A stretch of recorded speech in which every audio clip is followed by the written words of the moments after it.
Bonsoir Xavier, effectivement, c'est une démission qui va bien au-delà, on va dire, et une histoire qui va bien au-delà simplement du milieu bancaire que celle de Tidjane Thiam et qui a été commentée aujourd'hui partout dans le monde, y compris en Afrique, puisqu'il est né à Abidjan. Vous vous rappelez qu'il était franco-ivoirien. Et puis aussi parce que depuis des mois, ça défraie la chronique, il y a des intrigues, il y a des trahisons, et puis tout ça dans une ambiance de grands sous.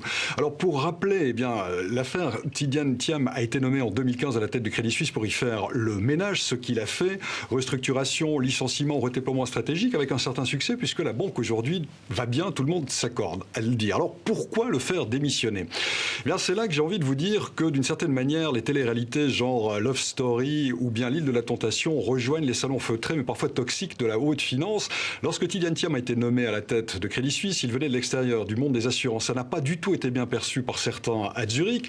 Zurich où l'on parle allemand ou suisse-allemand, il ne parle aucune de ces deux langues. Son style est volontiers un peu voyant, voire flamboyant. On n'aime pas tellement les têtes qui dépassent en Suisse. Ensuite, il était en conflit ouvert avec le président du conseil d'administration.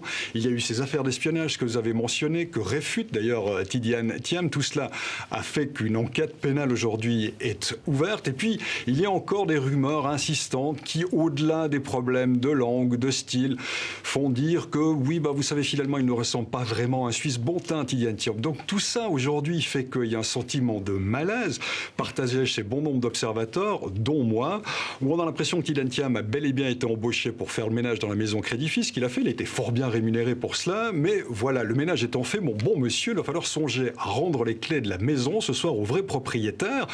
Et puis cela fait, eh bien, ce sentiment de malaise aujourd'hui que cette affaire fait la une de tous les journaux du monde aujourd'hui et pas simplement de la rubrique économique. Et c'est ça la grande différence avec un licenciement, on va dire, purement économique qui serait intervenu.